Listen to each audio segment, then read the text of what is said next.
Amis de pipoter, amis moutons, amis tout le monde. Voilà, alors cette vidéo aujourd'hui, je voulais faire un petit JT de la semaine de ce que j'avais eu. Alors c'est ce que je vais faire aussi, ça c'est sûr. J'avais pas grand chose à dire, mais et puis hier soir, d'un seul coup, alors on est hier soir, mais pour vous c'est pas hier soir, parce que au moment où je vais mettre la vidéo, on sera plus hier soir, mais pour moi on est hier soir. Et donc je suis tombé sur une vidéo sur le sénateur Claude Maluret. Et là, j'ai regardé, lui il m'a mis KO. Alors du coup j'ai regardé la vidéo entière, ça dure 5 minutes, je vais vous mettre le lien pour ceux qui veulent voir. C'est assez dur, hein. Moi ça m'a... Regardez, rien qu'à repenser, j'ai les poils qui se... Ah oui, j'étais... Ah, du coup j'ai pris mon cahier, j'ai pris mon stylo et là... Là j'ai écrit... Ah ben j'ai écrit de la merde, hein. Ah oui, oui, ah oui, il m'a énervé. Donc c'est un sénateur donc, qui a fait une séance et pendant 5 minutes, il a parlé en gros des manifestants avec beaucoup de mépris. Beaucoup de mépris. Bon, par contre, il a un beau phrasé, c'est sûr. Il écrit de la merde, mais c'est élégant. Plus que moi, ça va être moins. Alors moi, j'ai moins de vocabulaire que lui, et du coup, c'est un peu, moi, ça fera un peu plus sale, plus dégueulasse, mais c'est ce que je pense. Voilà. Donc c'est une vidéo qui se transforme un peu en coup de colère. Elle risque d'être un petit peu longue la vidéo. Je préviens déjà les abonnés qui m'ont marqué la dernière fois, ouais, vos vidéos sont trop longues. Bah là, alors abonné ou pas abonné, j'en sais rien, mais du coup là, elle risque elle sera encore plus longue. Ouais. Comme la dernière fois elle était trop longue, bah là je la fais encore plus longue. Voilà, ça j'aime faire ça moi. Voilà. Alors, le Claude Maluret, qu'est-ce qu'il a fait il a vomi sa merde. Ah oui, oui, c'est du... Sur nous, ça... Et donc lui, il est pour une vaccination totale, hein, d'accord. Alors, quand vous voyez où sa gueule, moi je vais parler du physique, j'en ai rien à foutre. Il a une gueule, vous avez un peu de Gremlins, comme ça, et puis il a une tête, il a plus un poil sur le caillou. Alors le truc marrant, c'est que j'ai regardé un peu sa bio, c'est l'ancien maire de Vichy. Il y a toujours un truc, une corrélation quelque part. Et d'ailleurs, quand vous voyez sa gueule, vous dites, t'es l'ancien maire de Vichy, toi? Ouais, d'accord. Ah, oui. Et puis après, d'ailleurs, même si vous l'entendez parler, vous allez vous dire aussi ça. Vous êtes l'ancien maire de Vichy, vous? Ouais. Ouais. Et là, la photo en couleur, en noir et blanc, ça serait encore pire. Ah oui, il a plus un poil sur qui est rasé comme ça, dégueulasse. À mon avis, il a dû frotter. Hein, ça a dû y aller. Il a dû frotter sa tête contre le mur, lui. Et du coup, il a tout enlevé, il n'y a plus rien. D'ailleurs, à ce sujet-là, j'ai vu que l'Institut Pasteur ait cherché des patients pour tester un suppositoire contre la Covid-19. Et alors, je lui conseille d'y aller. Ils vont lui en foutre dans le fion. À mon avis, il va aimer. Donc, bon, ça sera, ils pourront lui mettre la boîte, pourquoi pas. Comme ça. Donc, je pense pas que ça le dérangerait tant que ça. Alors, il est dégueulasse. Il est sale.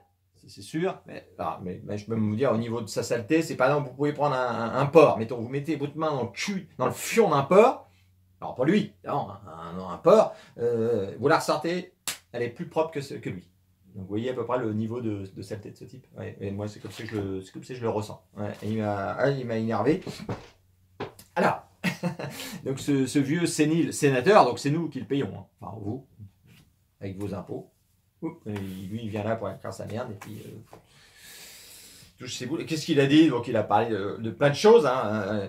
En gros, les manifestants, hein, tous ceux qui manifestent, parce que lui, il veut vous piquer à mort. Et lui, donc, il dit que nous, on répand.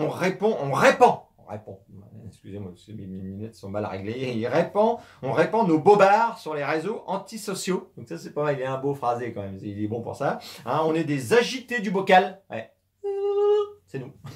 C'est vous aussi, hein, parce que moi je suis dedans, mais c'est vous aussi. Hein. C'est des cortèges de pigeons emmenés par des ânes, des résistants d'opérette s'exprimant avec leurs pieds, pendant que ceux qui se font vacciner réfléchissent avec leur tête.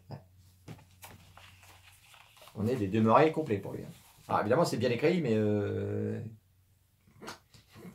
Alors, c'est vrai que je sais pas si... Moi je pense que c'est ça, c'est quand même c'est la Macronie. La Macronie, elle a permis aux gens là, de se lâcher. C'est peut-être un sentiment, je sais pas. Hein. Bon, déjà on voit la police avec la Macronie. Voilà, en 4 ans, elle est devenue sans limite, quoi. Maintenant, ils font ce qu'ils veulent. Ils peuvent fracasser ce qu'ils veulent. D'ailleurs, je vais faire une vidéo là-dessus prochainement. Mais pour tous ceux qui... C'est vrai qu'ils insultent les gens maintenant. Enfin, avant, c'était un peu caché. Maintenant, et eux, c'est pareil. On se fait insulter sur tous les plateaux télé, mais de ouf, quoi. Hein, je sais pas, je vais prendre l'exemple. Je crois que c'est cette semaine ou la semaine dernière, il y avait Thierry Moreau, là. Et pareil, il a dit que les manifestants étaient des connards. Mec, des connards.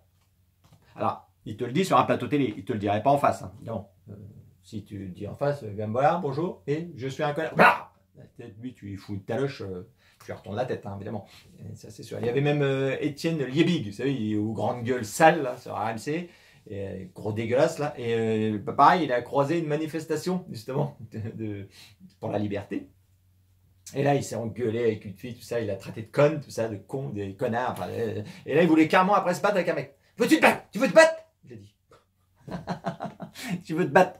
Alors, je ne sais pas à qui il s'adressait. Je ne pense pas qu'il s'adressait, vous savez, au boxeur là, qui avait foutu des taloches à 5 CRS. Là. Non, il ne s'adressait pas à lui. Je pense qu'il avait eu un petit bonhomme, un petit monsieur. Tu veux te battre? Oui, je veux bien me battre, si tu veux, gros con. Voilà. Donc, ils deviennent très insultants maintenant. Ça, c'est sur tous les plateaux télé. Hein. J'ai posé 2 exemples, mais c'est vrai qu'on est insulté en permanence. Et du coup, on va en venir au sujet normalement auquel je devais parler. C'est ça, je tourne ma feuille.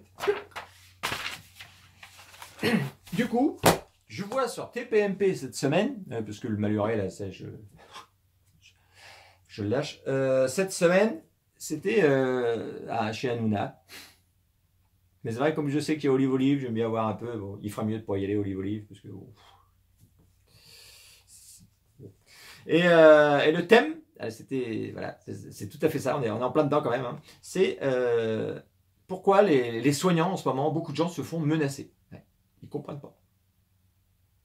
Les gens, bah, peut-être que comme ils se font traiter de connards, on veut se battre ou on se fait insulter, peut-être à la longue, ça énerve certains et du coup, ils se font menacer. Mais eux, ils ne comprennent pas. Ah bon? Alors donc là, c'était Jean-Paul Hamon, c'est un médecin, il est en permanence sur les plateaux télé, hein, donc il vient cracher son venin. Et là, il était aussi avec un chercheur, ouais, je ne le connaissais pas, Alexander Samuel. C'est un rouquin, et lui, c'est le chercheur des chercheurs. Il est là pour débunker les autres chercheurs, parce que lui, il est meilleur que les autres chercheurs, et tous ceux qui disent pas comme lui, et ben là, il dit, regardez, c'est faux ce qu'il dit. Et lui, il sait tout ce qui est vrai. Donc il est là pour ça. Et lui aussi, bah, il se plaint parce qu'il se fait menacer. Il se fait beaucoup menacer.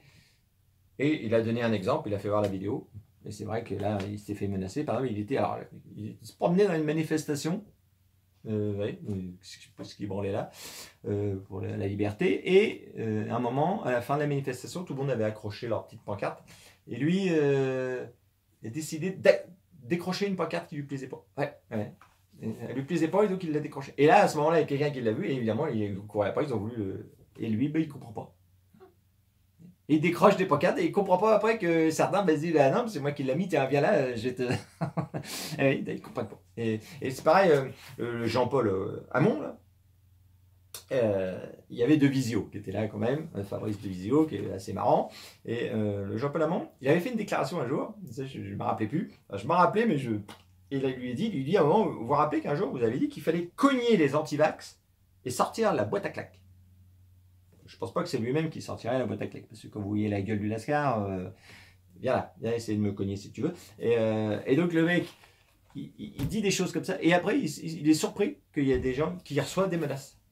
Ouais, parce qu'il y en a, ils se disent, ah, tu veux me cogner, tu envoies un mot peut-être, si tu veux, je veux bien. Viens. Donc c'est assez marrant, et c'est vrai que c'est un climat qui est quand même assez spécial. Je trouve que on encaisse durement. Et eux, après, ils se plaignent. Et ça, bon, voilà. Bon, là, ça, je ne vais pas vous faire des heures là-dessus, hein, parce que sans quoi, je crois que la vidéo va durer trop longtemps. Donc, j'avais d'autres trucs que j'avais regardé. Donc, un dernier petit truc. Alors, j'ai regardé, enfin non, je n'ai pas regardé, mais je l'ai vu. Je l'ai pas regardé. Il y avait un spectacle comique avec 5 humoristes, c'était sur LCI. Alors, cette semaine, je ne sais plus quel jour, c'était la primaire écologiste. Et eux, je les aime bien. Dans l'ensemble, c'est vrai qu'en écologie, j'aime bien. C'est vrai que l'écologie, c'est important, mais souvent les écologistes, c'est moins important. Souvent, alors, par exemple, il y avait, comment elle s'appelle, alors je l'ai noté, Sandrine Rousseau, parmi les candidates. Elle est excellente. D'ailleurs, quand le jour où Jean-Paul Belmondo est décédé, elle avait fait un tweet. Alors tout le monde l'a vu, mais je suis obligé de leur dire. Et donc sur tweet, elle avait écrit: Merci Jean-Pierre Belmondo. Une dernière cascade en espérant qu'elle n'ait pas été trop difficile. Voilà le level de la fille. Elle est assez. Ah oui, oui, elle se présente. Alors, évidemment, et elle avait sorti aussi un autre truc, c'est genre cette semaine d'ailleurs. Elle a sorti sur les Afghans. Elle a dit qu'il faudrait faire rapatrier les terroristes afghans en France. Pour elle, ce serait mieux, comme ça on pourrait les surveiller. Il va chercher son pain, qu'est-ce qu'il fait? Tiens, il a acheté une bouteille de gaz, un peu plus facilement. Elle veut les faire venir en France. On n'a pas été assez emmerdé avec ça. Elle, non, on en a déjà. Moi, c'est vrai que beaucoup, on est plus partisans pour qu'ils restent chez eux. C'est les cons là-bas, mais non. Elle est plus. Vous voyez, alors voilà, c'est ça l'écologie, c'est ça. Faut qu'ils parlent d'écologie, des fois c'est limite, mais qu'ils parlent d'autre chose, c'est faut qu'ils arrêtent. Et là, donc, qu'est-ce qu'il y a eu de drôle dans ce truc-là? C'est Ruth Elkrieff.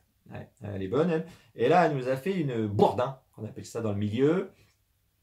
C'est-à-dire, appelé Bourdin, il avait toujours des questions. Un jour, il avait demandé le prix du ticket de métro, le prix de la baguette de pain, tout ça, pour piéger les gens. C'est excellent. C'était super. Ah oui, ça nous manque d'ailleurs. Voilà. Et donc, elle a fait une Bourdin. Donc, ils étaient en train de causer, balancer leur merde. Et d'un seul coup, elle les a. Ah oui, elle les a surpris. Elle a dit d'un seul coup: Est-ce que vous mangez de la viande? Oh, putain, là, la question, on sentait, ils se regardaient tous comme ça. Parce que là, ils se sont dit peut-être que elle, ça se trouve, ils ont enquêté, ils savent, ils se sont dit merde, putain, qu'est-ce que je dis? Alors, il y en a une tout de suite, elle a dit non, mais moi je suis vegan. Elle était droit dans ses bottes, mais les autres. Alors, il y avait Yannick Jadot. Et lui, c'est oui, bah du coup, il dit, mais tu sens bien que. Oui, moi j'en mange. J'en mange un peu de viande, mais que de la viande, il le dit. Que de la vache qui est élevée en montagne, d'ailleurs, c'est beau, il dit. C'est vrai que c'est beau, une vache. Alors, pour le coup, ça avait l'air d'être beau dans son assiette plutôt. Mais oui, une vache qui mange de l'herbe dans la montagne, c'est superbe. Et du coup, ça lui donne envie de les manger. Pour un écolo, j'ai trouvé ça assez cocasse parce que bon, il faut savoir ce qu'on veut aussi. Hein. Je crois que c'est la plus grosse pollution au monde. Normalement, c'est les élevages de bovins. Alors lui, c'est de la vache. Lui, c'est à 150 € le kilo. Celle-là, il l'aime bien. La vache de Lidl à 3 € le kilo, celle-là, non, il aime moins. Remarquez, moi aussi peut-être. Mais bon, pour l'écolo, alors, et c'est ça qu'on voit. On peut être écolo et aussi aimer sa petite entrecôte le samedi soir avec une petite sauce au poivre, par exemple. Voilà, c'est ça. On peut être écolo et aimer ça quand même. Et c'est vrai que c'est beaucoup des donneurs de leçons, ça c'est sûr, souvent. Mais ils donnent des leçons, mais quand on gratte un petit peu, et le pire, le mieux, le pire ou le mieux, des deux. Le pire et le mieux pour moi, c'était, je sais pas, on s'en souvient, mais c'est un petit rappel, c'était Nicolas Hulot. Alors lui, il s'est trimballé en hélicoptère à Ushuaïa pendant une dizaine d'années, mais après, il voulait que nous, on roule en vélo. Oui, souvent, c'est comme ça. Eux, ils font, puis après, ils disent non, le faites pas. Non, c'est pas bien.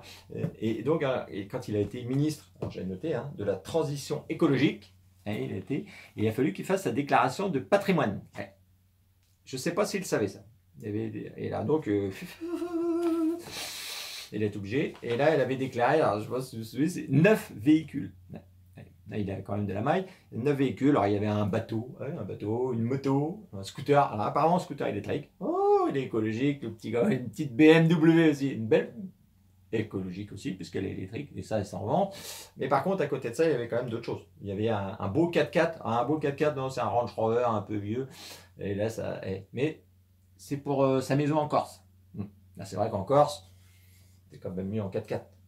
Quand ça monte, ça descend, c'est quand même. Bon, c'est vrai qu'il. C'est quand même un beau petit diesel. Il a aussi un van, j'ai vu. J'ai regardé un peu tout ce qu'il avait. Il avait un van. Alors, ça, c'est pour les vacances en famille. Ouais. Alors, c'est un vieux van aussi. Bon, au niveau de la. Mais. C'est vrai que c'est mieux. Quand tu es en famille, c'est plus sympa d'être en un van. Mais qu'est-ce qu'il a encore? Il a une camionnette aussi. Une petite camionnette pour les chevaux. Des fois, il doit promener ses chevaux. Il faut bien, il ne va pas les mettre dans un sac en goût. Donc, ouais. Mais la vieille camionnette, je l'ai vu aussi au niveau... malgré tout ça, hein, il a déclaré qu'il roulait à 90-95% en électrique. Je ne sais pas comment il fait. C'est quand on fait le décompte de tout. Hein. Alors ça aime donner donner des leçons, mais après quand on gratte un peu, souvent, hein, c'est toi qui pollue. Ouais, quand tu vas bosser, toi le salopard là, ouais, on va te... Voilà. Bon ben voilà. Voilà, c'était les sujets de la semaine. J'ai pas mal de choses en préparation, mais là il a fait beau en Normandie, un peu partout cette semaine. Qu'est-ce qui se passe? Il fait beau. Ouais. Alors, moi j'ai ressorti le charbon de bois, tout ça, parce que moi j'ai refait de la barbaque, parce que moi j'ai rien à foutre. Moi je veux me régaler. Je suis là pour très longtemps, donc je vais en profiter. Voilà, allez, on se retrouve une prochaine fois. Et puis je vous souhaite une bonne semaine. Ouais, tout simplement, en espérant que vous ne fassiez pas trop insulter. Ouais, c'est difficile ça.